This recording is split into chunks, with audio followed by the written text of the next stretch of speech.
पहले हम लोगों ने काइनेमैटिक्स को समाप्त किया।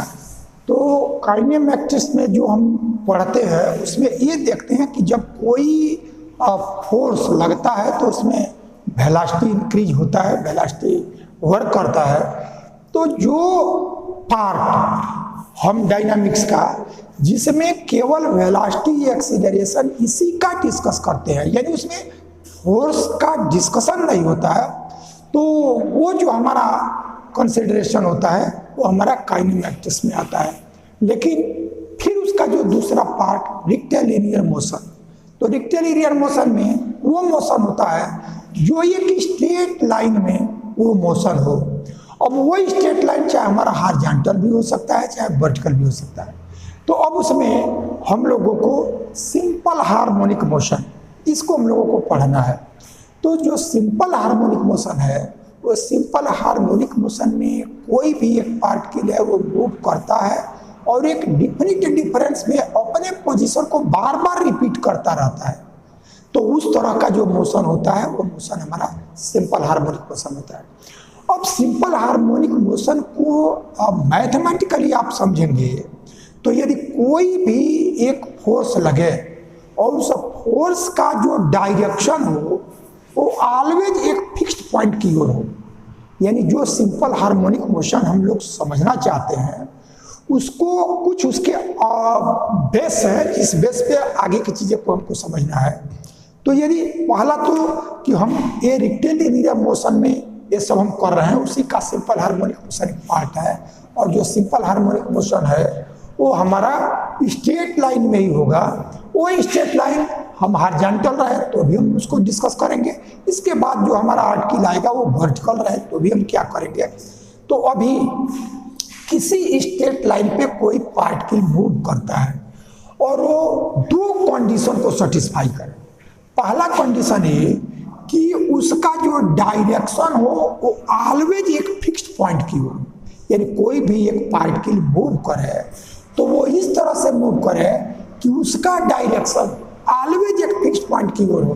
जैसे ये पार्टिकल मूव करना यहाँ से स्टार्ट किया तो यह फिक्स्ड पॉइंट है, इसकी तरफ वो मूव करे, लेकिन जब इसके आगे बढ़े तो उसका डायरेक्शन इधर ना हो तब उसका डायरेक्शन इधर होता जाए, यानी ये जिस पोजीशन में रहे उसका डायरेक्शन सदैव एक फिक्स्ड पॉइंट की ओर हो। ये पहला कंडीशन। और दूसरा कंडीशन ये रहे कि जिस फोर्स के अकॉर्डिंग ये मोशन हो रहा है उसका जो एक्सीलरेशन हो वो एक्सीलरेशन जो ये फिक्स्ड पॉइंट है उससे जो डिस्टेंस हो उस डिस्टेंस के प्रोपोर्शनल हो। यानी अब हम सिंपल हार्मोनिक मोशन जो हम लोग डिस्कस करेंगे तो उसके दो कंडीशन, पहला कि वो स्ट्रेट लाइन में इस तरह से मूव करे कि उसका डायरेक्शन सदैव एक फिक्स्ड पॉइंट की ओर रहे, पहला उसका कंडीशन। और दूसरा कि उस जिस फोर्स के ड्यू वो मोशन हो रहा है उस फोर्स में जो एक्सीलरेशन होगा वो एक्सीलरेशन जिस फिक्स्ड पॉइंट की ओर ऑलवेज उसका डायरेक्शन है उससे उसका जो डिस्टेंस हो उस डिस्टेंस के प्रोपोर्शनल ही उसका एक्सीलरेशन हो। ये दो कंडीशन को सेटिस्फाई करने वाला जो मोशन होता है वो मोशन हमारा सिंपल हार्मोनिक मोशन होता है। अब इसी सिंपल हार्मोनिक मोशन में हमको ये देखना होता है कि किसी भी पॉइंट पर किसी भी पोजीशन में उसकी वेलोसिटी क्या होगा, चाहे हमको उस पोजीशन तक आने में कितना टाइम लगा वो हम टाइम क्या होगा, या उसको वन कंप्लीट ऑस्किलेशन में जो टाइम लगेगा वो हमारा टाइम क्या होगा। इन सारे क्वेश्चंस का हम लोग आंसर पाएंगे। अभी एक आर्टिकल हम लिख रहे हैं और उसी आर्टिकल में इन सारे क्वेश्चंस का आंसर आपको मिल जाएगा। अभी सिर्फ आपने ये समझा है कि कोई भी एक पार्टिकल है वो मूव कर रहा है और वो दो कंडीशन को सेटिस्फाई कर रहा है। पहला कि उसका डायरेक्शन ऑलवेज किसी फिक्स्ड पॉइंट की तरफ है, और दूसरा कि जिस फोर्स के अकॉर्डिंग उसका मोशन हो रहा है वह मोशन जो फिक्स्ड पॉइंट से डिस्टेंस है उसी डिस्टेंस के प्रोपोर्शनल है। तो इस दो कंडीशन को सेटिस्फाई करने वाला जो मोशन होगा वो सिंपल हार्मोनिक मोशन होगा। अब इसी से रिलेटेड जो आर्टिकल है उस आर्टिकल पर हम डिस्कस करते हैं। तो ये आर्टिकल यहाँ दी गई है, इस आर्टिकल का हम लोग अभी प्रूव करेंगे, इससे बहुत सारे रिजल्ट्स इसमें मिलने वाले हैं। तो देखे कहा जा रहा है कि ये particle moves in a straight line. कोई एक पार्टिकल है जो एक स्ट्रेट लाइन पे मूव कर रहा है under the action of a force. किसी फोर्स के द्वारा वो मोशन स्ट्रेट लाइन पे हो रहा है, और वो फोर्स कैसा है कि which varies at the distance of particle from a fixed point in the line। अब यह लाइन है, इसी में कोई एक फिक्स्ड पॉइंट ले लिया, इसको O कहा। तो यदि यह एक यहाँ इस O से डिस्टेंस को मेजर करें, और यदि यह जो डिस्टेंस है इस डिस्टेंस के प्रोपोर्शनल आपका यहाँ एक्सीलरेशन होगा। लेकिन यदि हम यह डिस्टेंस लें, तो अब ये फिक्स्ड पॉइंट से डिस्टेंस यह हो गया, तो इसके प्रोपोर्शनल इसका एक्सीलरेशन, यानी जिस पॉइंट पे एक्सीलरेशन लेना है हम देखेंगे कि फिक्स्ड पॉइंट से कितना डिस्टेंस है, उसी डिस्टेंस के प्रोपोर्शनल उसका एक्सीलरेशन होगा। तो ऐसा ही दिया जा रहा है। फिर हमको ये दिखाना है कि इस तरह से, और इसका डायरेक्शन, जैसे पार्टिकल का जो डायरेक्शन है सदैव यहाँ से डिस्टेंस को मेजर कर रहे हैं इस फिक्स पॉइंट से, लेकिन इसका जो डायरेक्शन होगा फोर्स का वो सदैव इस फिक्स पॉइंट की तरफ होगा। ये पार्टिकल यदि इसके आगे बढ़ता है तो इसका डायरेक्शन स्ट्रेट फॉरवर्ड आगे नहीं आएगा, इसका डायरेक्शन ये सेंटर की तरफ हो जाएगा। इस तरह से वो मोशन हो रहा है। तब इसके मोशन को डिस्कस करना है। अब इसको समझने के लिए देखें हमने क्या किया कि यह एक स्ट्रेट लाइन है, और इस स्ट्रेट लाइन पर एक फिक्स्ड पॉइंट को हमने ले लिया O, और इसी से डिस्टेंस को मेजर करेंगे। तो इस O से स्मॉल a डिस्टेंस पर एक पॉइंट हमने ले लिया A, या कैपिटल A यह पोजीशन है। यहीं से कोई पार्टिकल स्टार्ट करता है मूव करना, यानी स्ट्रेट लाइन पे जो फिक्स्ड पॉइंट है उससे स्मॉल a डिस्टेंस पर एक पोजीशन है कैपिटल A। इस कैपिटल A से कोई पार्टिकल रेस्ट से मूव करना स्टार्ट किया, यानी यहाँ इसकी जो वेलोसिटी है वो 0 है। तो ये रेस्ट से पार्टिकल मूव करना स्टार्ट किया, और ये जो इसका डायरेक्शन है वो O की तरफ, सेंटर ऑफ फोर्स की तरफ है। तो इसके मोशन को हमको डिस्कस करना है। मोशन में क्या करना है कि हमको ये देखना है कि किसी भी पोजीशन पर उसका वेलोसिटी क्या होगा, उस पोजीशन पे लगा टाइम क्या होगा, ये हमको डिस्कस करना होगा। तो उसके लिए देखिए करते क्या है कि अब यह पार्टिकल रेस्ट से यह O से फिक्स्ड डिस्टेंस A, जो पोजीशन कैपिटल A है, यहाँ से एक पार्टिकल स्टार्ट करता है मूव करना, और किसी टाइम t पर यहाँ से मूव किया, और किसी टाइम t पर इस पार्टिकल का पोजीशन हो गया P, यानी यहाँ रेस्ट से पार्टिकल मूव कर रहा है, और यहीं से वो सेंटर ऑफ फोर्स की तरफ उसका डायरेक्शन है, मूव करता जा रहा है। अब यह सेंटर ऑफ फोर्स पे आवे उससे पहले ही किसी टाइम टी पे यहाँ से चलना प्रारंभ किया, और यहाँ आया लगा टाइम टी हुआ। उस टी टाइम पर इसका जो सेंटर ऑफ फोर्स से जो डिस्टेंस हुआ वो हमने ले लिया x। अब हम क्या करेंगे कि यह x पर देखेंगे कि जिस फोर्स के द्वारा इसका मोशन हो रहा है उसका एक्सीलरेशन क्या होगा। तो क्वेश्चन में दिया गया है कि जो एक्सीलरेशन है वो फिक्स्ड पॉइंट से जिस पर एक्सीलरेशन देखना है उसका जो डिस्टेंस होगा उसी डिस्टेंस के प्रोपोर्शनल उसका आपको मिल जाएगा जो एक्सीलरेशन होगा वो। तो अब हम क्या करेंगे कि देखेंगे कि P पर जिस फोर्स के द्वारा मोशन हो रहा है उसका एक्सीलरेशन क्या होगा। तो अभी वो चीज़ों को आगे बढ़ाना, तो अभी जो हम लोग ने लिखा है उसको एक बार लिख लेते हैं फिर आगे बढ़ते हैं। तो यहाँ हम आगे बढ़ रहे हैं। तो let A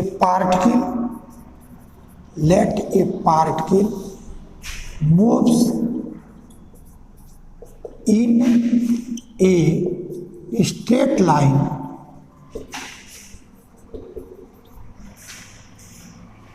and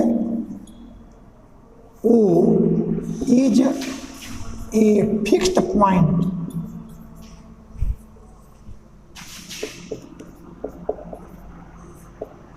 on it यानी हमारा एक स्ट्रेट लाइन है, इस स्ट्रेट लाइन पर एक पार्टिकल मूव कर रहा है और उसी में एक फिक्स्ड पॉइंट है O, इसी स्ट्रेट लाइन पर। अब हमने सपोज किया कि जो पार्टिकल है इस O से स्मॉल a डिस्टेंस पर कैपिटल A से रेस्ट से मूव करना स्टार्ट किया। तो let particle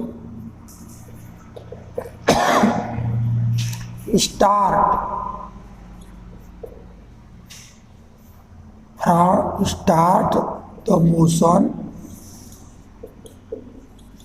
from A, whose distance from O is small a with velocity 0। Zero velocity या उसी को रेस्ट से कहेंगे कि रेस्ट से एक पार्टिकल स्टार्ट कर रहा है, ये मूव कर रहा है।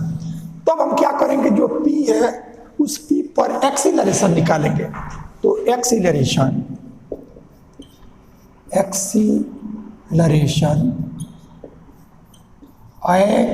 P इज इक्वल टू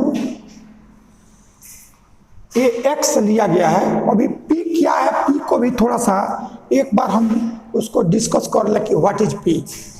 तो at time T particle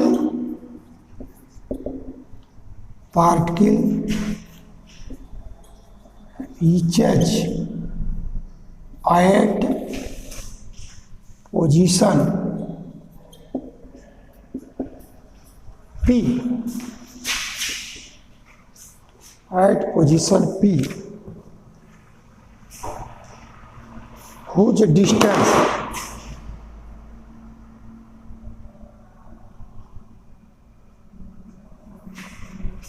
at position P, whose distance from O is X, ऐसा हमने ले लिया।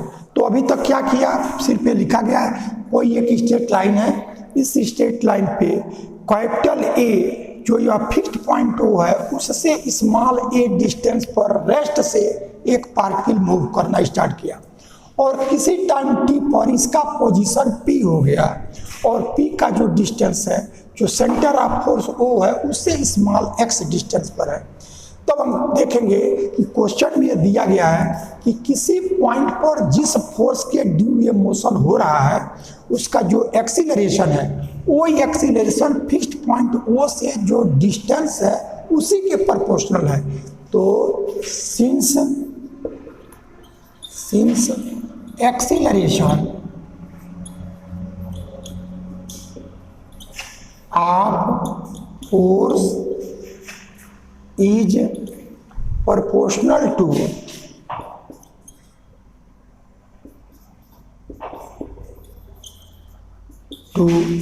distance. This implies acceleration at P is proportional to x। ये एक्सीलरेशन P पर जो हुआ तो एक्सीलरेशन को दिया जा रहा है कि जो इसका डिस्टेंस है उसी डिस्टेंस के प्रोपोर्शनल है, तो इसका एक्सीलरेशन प्रोपोर्शनल टू x। अब हम इसी को प्रोपोर्शनल को हटाने के लिए एक कांस्टेंट ले लें k। तो this imply acceleration at P is equal to kx where k is a constant, where k is a constant। ये हमारा k जो है वो कांस्टेंट है, किसी कोई ये वैल्यू इसके प्रोपोर्शनल, तो प्रोपोर्शनल को हटाने के लिए कांस्टेंट हम ले लेते हैं। तो इसका जो एक्सीलरेशन हुआ वो हमारा ये आ गया kx। अब हम क्या करें कि यदि इस पर जो फोर्स लगेगा उस फोर्स को यदि हम कंसीडर करें तो this imply force force at P is equal to mkx, where m is mass of the particle. इसका जो मास है उसको हमने प्रोडक्ट किया तो इसका एक्सीलरेशन आ गया, ये एक्सीलरेशन आया। अब हम क्या करेंगे कि जो यह एक्सीलरेशन है, इस एक्सीलरेशन में अब इक्वेशन ऑफ मोशन लिखेंगे। जो यह पार्टिकल है, इस पार्टिकल का इक्वेशन ऑफ मोशन। तो इक्वेशन ऑफ मोशन लिखने के लिए हमको जो वर्क करना होता है वो ये करते हैं कि देखें कि यह डिस्टेंस x है, तो जब dx/dt लेंगे तो इस p पर वेलोसिटी आ जाएगा, और d2x/dt करेंगे तो इसका एक्सीलरेशन आएगा, और पार्टिकल के मास को जब प्रोडक्ट करेंगे तो हमारा m d2x/dt², इसका एक्सीलरेशन आ गया। अब हम ये उसका फोर्स आ गया कि कितना फोर्स हुआ। अब हम ये देखेंगे कि यह जिस फोर्स के अकॉर्डिंग ये मोशन हो रहा है यह उसी के इक्वल होगा। यही हमारा इक्वेशन ऑफ मोशन होता है। यानी किसी भी पार्टिकल पर जब इक्वेशन ऑफ मोशन लिखना होता है तो हम देखते हैं कि वो फिक्स्ड पॉइंट से उसका कितना डिस्टेंस है, तो उस डिस्टेंस में जब dx/dt करेंगे तो उसका वेलोसिटी आएगा, और सेकंड डेरिवेटिव करेंगे तो वो हमारा उसका एक्सीलरेशन आ जाएगा। उसी एक्सीलरेशन में जब हम मास से प्रोडक्ट कर देंगे तो फोर्स आ जाएगा। तो जो ये फोर्स होगा वो उस फोर्स के इक्वल होगा जिस फोर्स के अकॉर्डिंग, जिस फोर्स के ड्यू पार्टिकल में मोशन स्टार्ट हुआ। तो वही हम equation of motion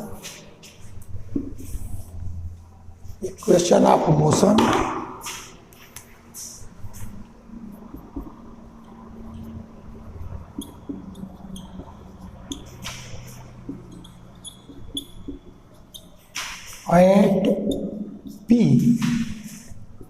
is equation of motion at P is m d2x/dt² is equal to जिस फोर्स के कारण ये मोशन हो रहा है, तो वो जो फोर्स है हमारा वह mkx ऐसा लेंगे।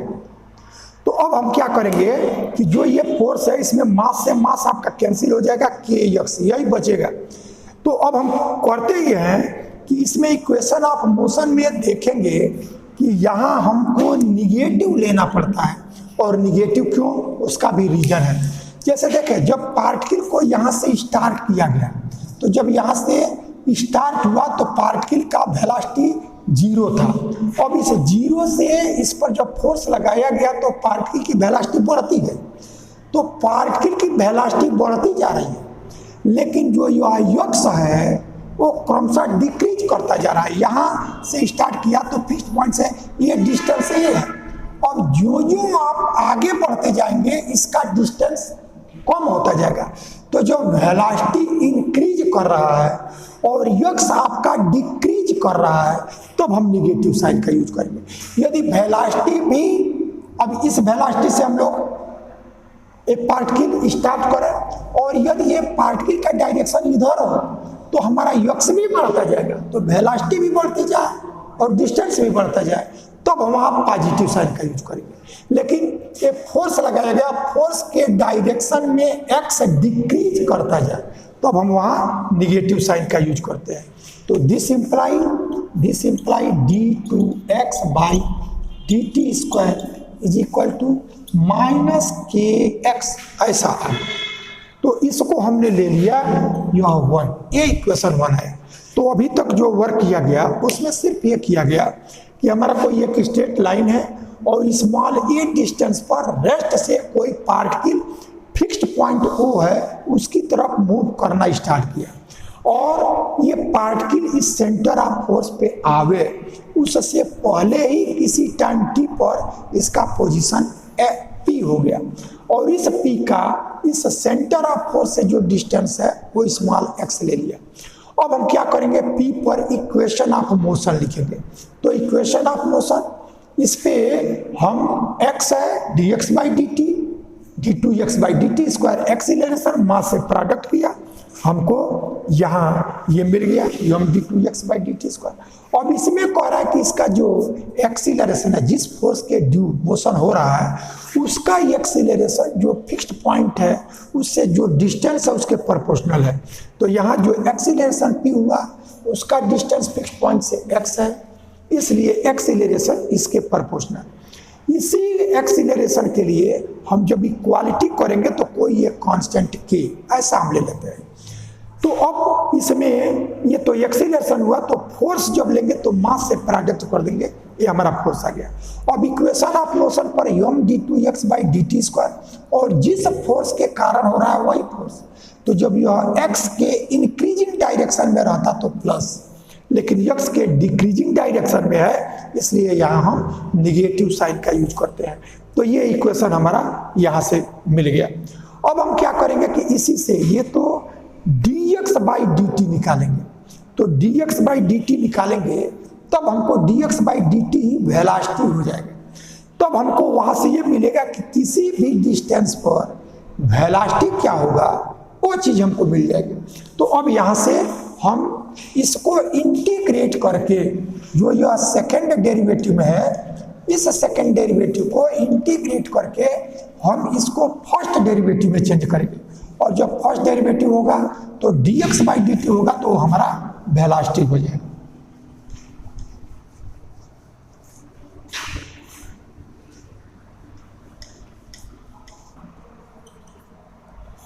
अब ये देखें हमारा यह x है और v को निकालना है, तो एक्सीलरेशन का जब हमको किसी डिस्टेंस पर वेलोसिटी क्या होगा ये जब निकालना होगा, तो इस एक्सीलरेशन, चूंकि एक्सीलरेशन का फार्मूला हम लोग पीछे कर चुके हैं कि dv/dt भी होता है, d2x/dt² भी होता है और v dv/dx भी होता है। तो इस एक्सीलरेशन को चेंज करेंगे, v dv/dx = -kx ऐसा। इसलिए इसको ऐसा करेंगे कि वेलोसिटी निकालना है और यह x दिया गया है तो ये दो वेरिएबल के टर्म में ही रहे। यहाँ जब t रहेगा तो वेरिएबल हमारा a x और t, तो हमारा वेलोसिटी वहाँ से नहीं निकलेगा, या उसको निकालने का फिर हमारा दूसरा मेथड रहेगा। यदि ये लिखते हैं तो 2dx/dt इस 2dx/dt से दोनों साइड का मल्टीप्लाई करके इंटीग्रेट करेंगे तो भी dx/dt आ जाएगा। लेकिन इजी यही पड़ता है कि इस एक्सीलरेशन का जो थर्ड फॉर्म v dv/dx है उसको बदल दें। अब वेरिएबल आर सेपरेबल, यानी यह v dv = -kx dx इस फॉर्म में आ गया। अब इसको इंटीग्रेट करें, तो इंटीग्रेट करेंगे तो यह v²/2 और यहाँ से -kx²/2। अब एक कांस्टेंट हमने कोई सपोज कर लिया, ले लिया, यहाँ कोई कांस्टेंट ले लिया, सपोज कर लिया c, ऐसा हमने ले लिया। अब आप क्या कर लो कि 2 से मल्टीप्लाई कर दो, तो जब 2 से मल्टीप्लाई करेंगे तो यह v² = -k यह x² और यह 2c होगा, तो 2 भी कांस्टेंट और c भी कांस्टेंट, तो फिर कोई नया कांस्टेंट c' ऐसा हमने लिख दिया। अब यहाँ से हम क्या करेंगे कि इस कांस्टेंट की वैल्यू को निकालेंगे। तो कांस्टेंट की वैल्यू निकालने के लिए हमको कोई रिलेशन एक x और v में चाहिए। तो x और v में तो देख रहे हैं कि जब यह x की वैल्यू a है, तो यह कैपिटल A है, उस पर x जो डिस्टेंस हो जाएगा वो स्मॉल a और वहाँ जो वेलोसिटी है वो 0। तो at capital A x = small a and v = 0। The above equation gives, अब यह v², तो ये वैल्यू हो गया आपका 0 और यह -k और x की वैल्यू a, यह a² और प्लस यह c', या दिस इम्प्लाई c' = ka² ऐसा आ गया। तो अब हम क्या करेंगे कि जो यह c' है उसकी वैल्यू को हम रखेंगे, या जो कांस्टेंट है c' वहाँ इसी को हमने 2 ले लिया, या हमने 2 ले लिया। तो putting the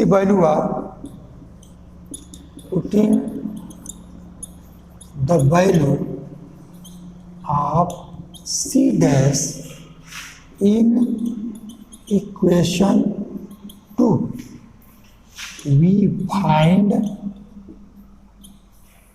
V square is equal to minus k और यह x स्क्वायर और प्लस k a स्क्वायर, या यहाँ से v square is equal to k को कॉमन ले लें तो यह आ गया a स्क्वायर और माइनस x स्क्वायर। अब हमने देखा यह एक रिलेशन आ गया। ये रिलेशन क्या है कि कोई भी एक डिस्टेंस यक्स है, उस यक्स पर पार्टिकल की वेलोसिटी क्या होगा उसका फार्मूला आ गया।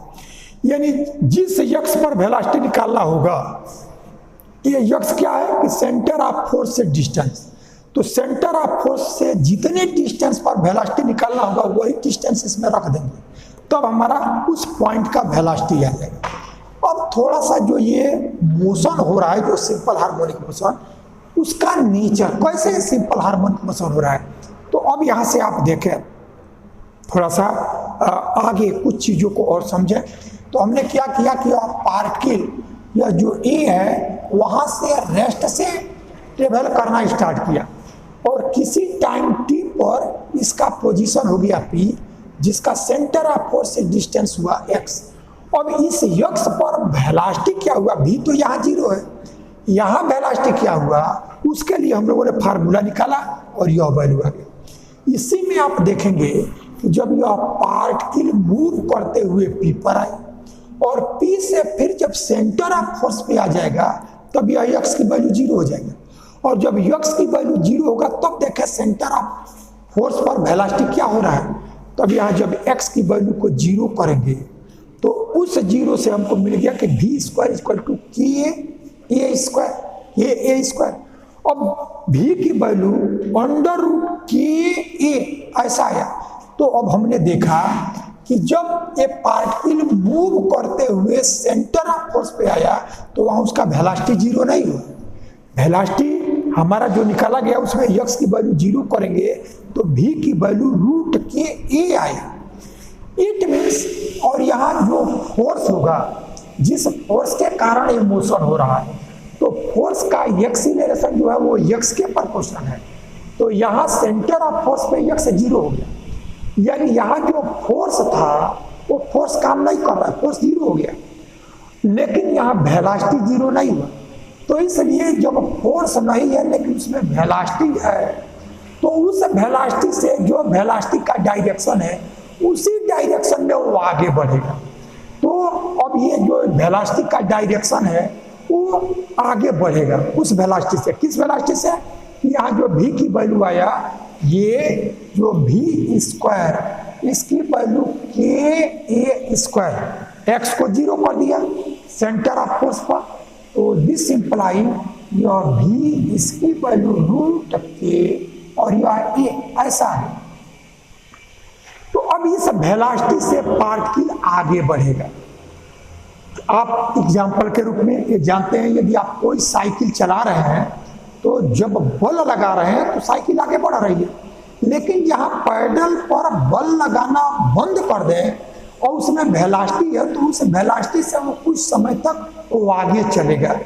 तो यहाँ जो आपका वेलोसिटी है वो वेलोसिटी 0 हो चुका है, वेलोसिटी नहीं है, फोर्स 0 हो चुका है, क्योंकि फोर्स एक्स पे डिपेंड कर रहा है और यहाँ एक्स की वैल्यू 0 हो गया। इसलिए जिस फोर्स के ड्यू मोशन हो रहा है वो यहाँ 0 हो गया, लेकिन यहाँ वेलोसिटी 0 नहीं हुआ है, इसलिए इस वेलोसिटी से वो आगे बढ़ेगा। और जब इससे आगे बढ़ेगा तो अब जो इसके आगे बढ़ा, तो इस क्वेश्चन में दिया गया है कि जो फोर्स का डायरेक्शन जो होगा वो फिक्स्ड पॉइंट की तरफ होगा और जो फोर्स का जो एक्सीलरेशन होगा वो डिस्टेंस के प्रोपोर्शनल होगा। तब आप देखें कि यहाँ आपका एक्स 0 हो गया, इसलिए डिस्टेंस के प्रोपोर्शनल फोर्स है तो यहाँ फोर्स 0। लेकिन जब ये वेलोसिटी 0 नहीं हुआ तो उस वेलोसिटी से ही आगे बढ़ा है, तो जब आगे बढ़ेगा तब इसमें यक्स अब बढ़ता जाएगा। तो जब यक्स बढ़ता जाएगा इसका मतलब जो फोर्स था और फिर फोर्स काम करना शुरू कर दिया, क्योंकि जो फोर्स है वो फोर्स यक्स के प्रोपोर्शनल है। तो जहां यक्स जीरो तो फोर्स जीरो, लेकिन जब यक्स हमको कुछ मिलने लगेगा तो हमारा फोर्स भी बढ़ने लगेगा। तब हम यहाँ देख रहे हैं कि अब इस वेलोसिटी से ये वेलोसिटी इधर लेके जाएगा पार्टिकल को, क्योंकि ये v=0 से पार्टिकल इस डायरेक्शन में आ रहा है। तो फोर्स यहाँ तक तो इसी डायरेक्शन में आया और इसकी वेलोसिटी बढ़ती गई, लेकिन यहाँ फोर्स जीरो हो गया और वेलोसिटी है, ये वेलोसिटी इतना है, उसी वेलोसिटी से पार्टिकल आगे बढ़ेगा।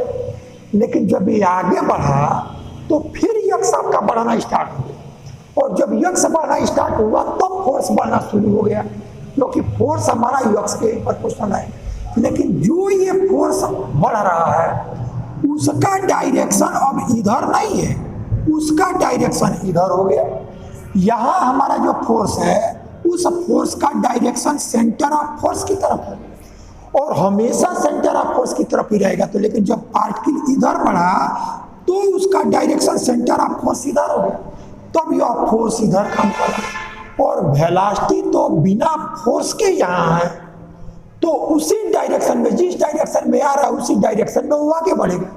तो वेलोसिटी इधर बढ़ रहा है और जो फोर्स है वो फोर्स इसके अपोजिट डायरेक्शन में वर्क कर रहा है। इसलिए ये फोर्स अब जितना यक्स बढ़ेगा फोर्स उतना ही बढ़ता जाएगा।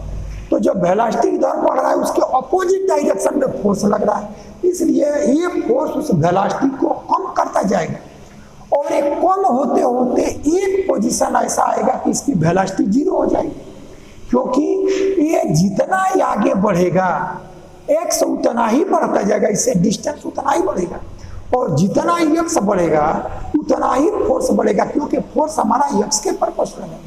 तो इधर फोर्स आपका बढ़ता गया, तो फोर्स बढ़ता जा रहा है और वो वेलोसिटी को अपोजिट डायरेक्शन में है, इसलिए उसको कम करता जा रहा है।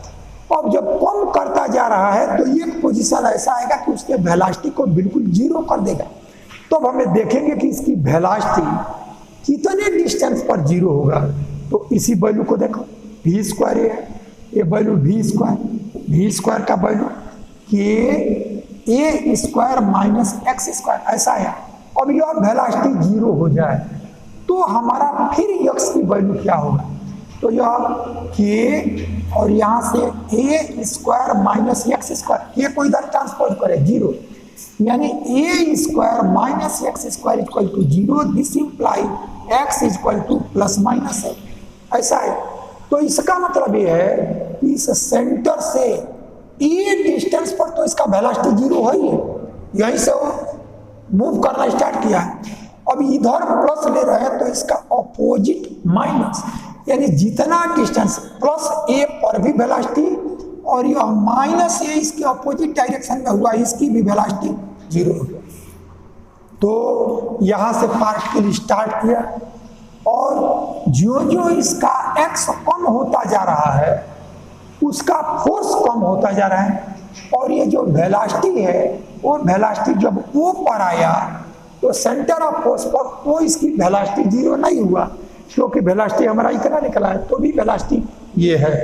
तो यहाँ फोर्स वर्क नहीं किया, लेकिन वेलोसिटी है तो उस वेलोसिटी से वो आगे बढ़ेगा, और जब ये आगे बढ़ेगा तो सेंटर ऑफ फोर्स से जब आगे बढ़ा तो भी यक्स क्रमशः बढ़ता गया। तो जब यक्स बढ़ेगा तो फोर्स बढ़ता जाएगा, और फोर्स का डायरेक्शन हमेशा सेंटर ऑफ फोर्स की तरफ है, इसलिए सेंटर ऑफ फोर्स अभी इधर पड़ेगा तो फोर्स इधर लग रहा है और वेलोसिटी इधर मूव कर रहा है। तो इस वेलोसिटी से मूव कर रहा है उसके अपोजिट डायरेक्शन में फोर्स है, तो ये फोर्स उसकी वेलोसिटी को कम करता जाएगा, और कम करते करते ये वेलोसिटी कहाँ जीरो हो जाएगा। तो अब हमने निकाला कि वेलोसिटी जीरो तब होगा जब x की वैल्यू प्लस a पर तो जीरो था ही, ये माइनस a पर आएगा तो वेलोसिटी जीरो, यानी यहाँ वेलोसिटी आपका जीरो, लेकिन फोर्स जीरो नहीं है, क्योंकि फोर्स तो x की वैल्यू ये आ गया। तो इसलिए अब यहाँ a के प्रोपोर्शनल हमारा जो फोर्स हुआ वो हो गया। तो अब यहाँ फोर्स है और वेलोसिटी जीरो हो गया।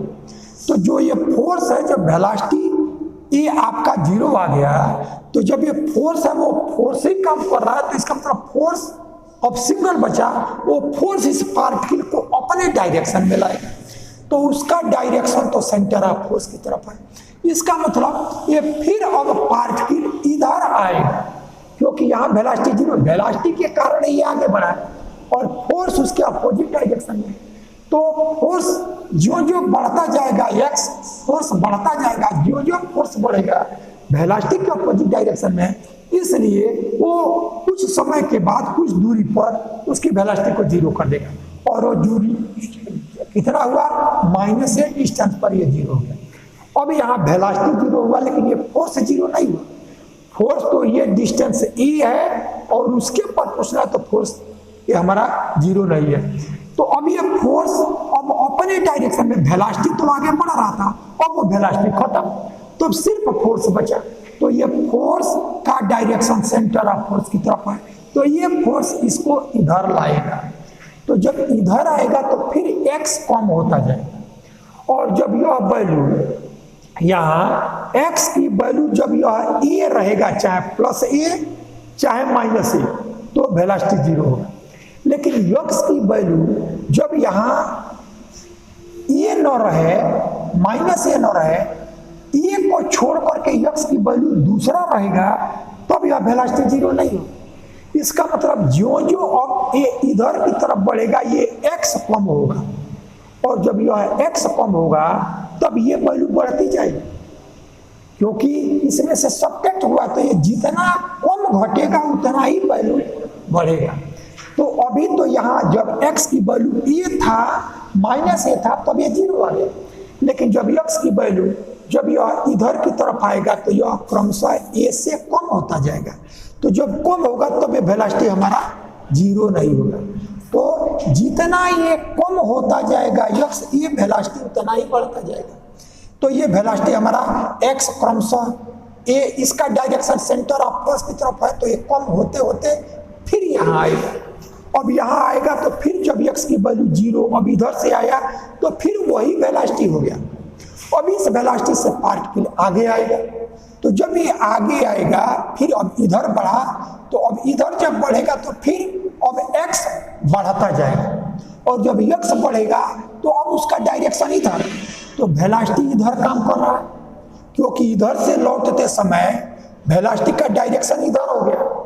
लेकिन जब ये सेंटर ऑफ फोर्स पे आया, तब इसकी वेलोसिटी आपका ये इतना आ गया, रूट के ए या अब इस और फोर्स यहाँ जीरो हो गया लौटते समय, क्योंकि x यहाँ जीरो है, तो फोर्स जीरो हो गया, तो अब फोर्स काम नहीं कर रहा है।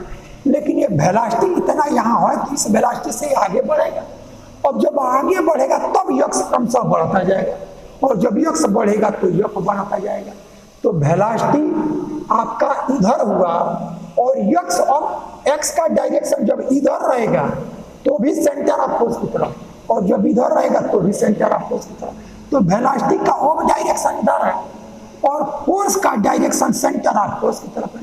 तो ये वेलोसिटी बढ़ता जा रहा है, और x जो है ये वेलोसिटी इधर और x जो है बढ़ता जा रहा है, तो फोर्स इधर काम कर रहा है। यानी इस वेलोसिटी को वो रोकता जा रहा है, इधर की तरफ जो जो आगे बढ़ेगा ये x बढ़ेगा, लेकिन इसका डायरेक्शन वो की तरफ है। इसलिए x के बढ़ने से ये अपोजिट डायरेक्शन का फोर्स बढ़ता जा रहा है, और तब यह वेलोसिटी को कम करता जाएगा, और कम करते करते फिर जब यह प्लस ए आएगा तो फिर वेलोसिटी जीरो। इसका मतलब हम देख रहे हैं कि फिर यहाँ वेलोसिटी जीरो हो गया, और जीरो हो गया, लेकिन आपका फोर्स मैक्सिमम होगा, क्योंकि ये डिस्प्लेसमेंट यहाँ मैक्सिमम है।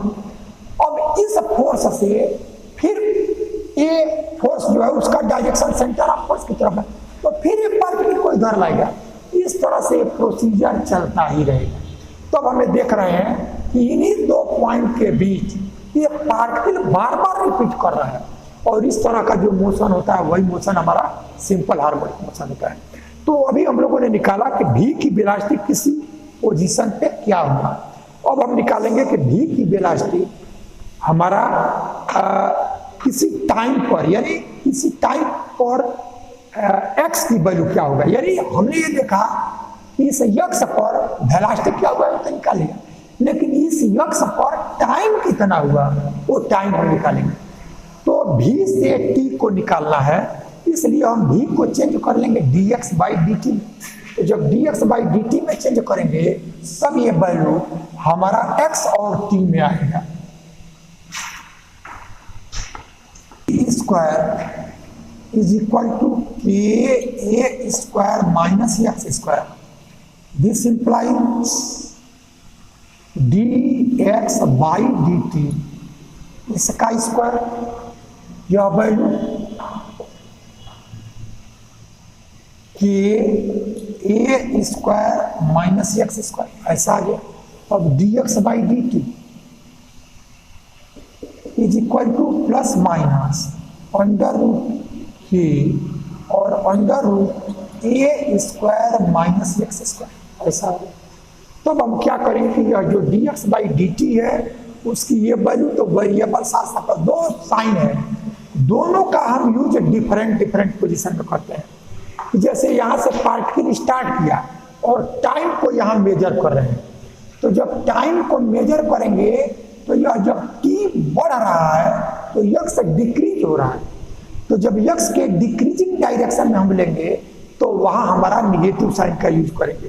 तो हम यह वैल्यू जो dx बाई dt है उसकी वैल्यू को हम लिखेंगे कि माइनस के और under root a square minus x square. तो ये अंडर रूट में आएगा, under root k a square minus x square. अब निगेटिव साइन क्यों लिया है कि निगेटिव साइन इसलिए कि x का डिक्रीजिंग डायरेक्शन में हम टाइम को मेजर कर रहे हैं। यहां से टाइम मेजर कर रहे हैं और एक टाइम जो जो बढ़ता जा रहा है x डिक्रीज करता जा रहा है। तो इंक्रीजिंग डायरेक्शन में लेते हैं तो प्लस, डिक्रीजिंग डायरेक्शन में लेंगे तो यह माइनस आगे लिख सकेंगे कि since x is decreasing position direction, ये जो वेलोसिटी है वो वेलोसिटी हमारा जब ये बढ़ता जा रहा है तो x डिक्रीज करता जा रहा है। ये हमारा dx बाई dt वेलोसिटी है। ये जब जब ये बढ़ रहा है v इक्वल टू 0 से बढ़ रहा है तो x हमारा डिक्रीज करता जा रहा है, तो इसलिए हम इसको लिखेंगे। और वेरिएबल्स आर सेपरेबल, यानी यह dx by dt variables are separable है तो इसको चेंज कर लें। अंडर रूट ये माइनस को भी इधर कर लें, a square minus x square और यहाँ जो वैल्यू आया उसको माइनस अंडर रूट के और यह dt ऐसा हो गया। अब इसको इंटीग्रेट करें, तो जब इंटीग्रेट करेंगे तभी आ जाएगा cos on integration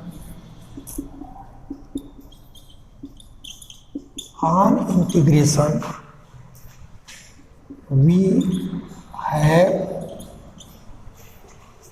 1 upon under root a square minus x square रहता है तब साइन इनवर्स आता है, लेकिन जब माइनस रहे तो कास इनवर्स। तो यह cos inverse x by a is equal to, अब ये माइनस नहीं रहेगा, ये माइनस को तो इधर ले लिया तो ये वैल्यू और एक कांस्टेंट यहाँ आएगा जब इंटीग्रेट करेंगे तो यहाँ लिखते हैं इंटीग्रेशन के बाद रूट के और यह टी और एक कांस्टेंट बी ऐसा है। तो अब हम इसमें कंडीशन लेंगे, तो कंडीशन लेंगे तो देख रहे हैं कि जब x की वैल्यू a है तो वहीं से हम टाइम को मेजर कर रहे हैं। तो when x equal to a t equal to 0, तो when x is equal to a t is equal to 0, this imply cos inverse a by a और रूट के और यह 0 प्लस b ऐसा है। तो a बाई a यह 1 आ गया, यानी यह cos इनवर्स 1 और यह रूट के ये 0 हो गया जीरो हो गया और प्लस यह बी, ऐसा है। तो अब कास इनवर्स 1 ये जीरो की वैल्यू होती है, तो इट मीन्स यह भी जीरो और यह भी जीरो, तो बी की वैल्यू जीरो आ गया। तो this imply b is equal to zero. अब इस बी की वैल्यू को यहाँ लिख दें, तो यहाँ जब लिखेंगे तब हमको मिल जाएगा B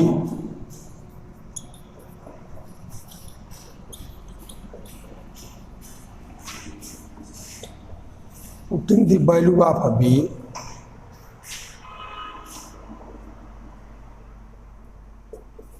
we find cos inverse x by a is equal to root k और t, v की वैल्यू जीरो आ गया। इट मीन्स यहाँ से x की जो वैल्यू आएगा वो है a cos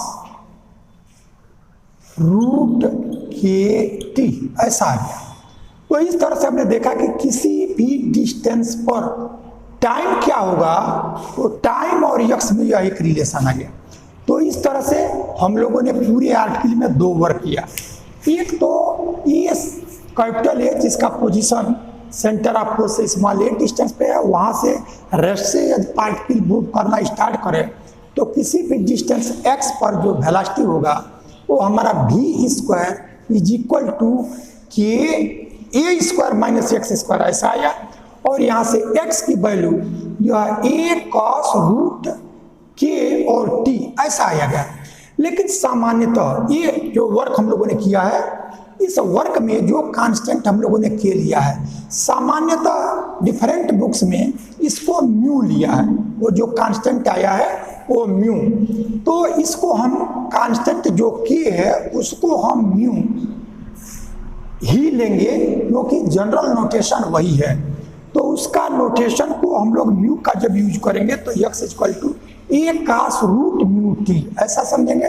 या v स्क्वायर, म्यू भी आपका कांस्टेंट है, के भी आपका कांस्टेंट है, लेकिन जो जनरली यूज में आ रहा है वो हमारा म्यू में आ रहा है। तो ये हमने x और t में रिलेशन हुआ। तो कोई भी यदि मोशन निकालना होता है तो उसमें दो ही वर्क हमको निकालना होता है। पहला तो ये देखना होता है कि किसी भी पोजीशन पे उसकी वेलोसिटी क्या हुई और उसमें टाइम क्या लगा। तो हमने x और t में भी रिलेशन निकाल लिया और x और v में भी रिलेशन निकाल लिया। तो इस तरह से जो मोशन का जो हमारा कॉन्सेप्ट है इस केस के लिए वो दोनों वर्क हम लोगों ने कंप्लीट कर लिया।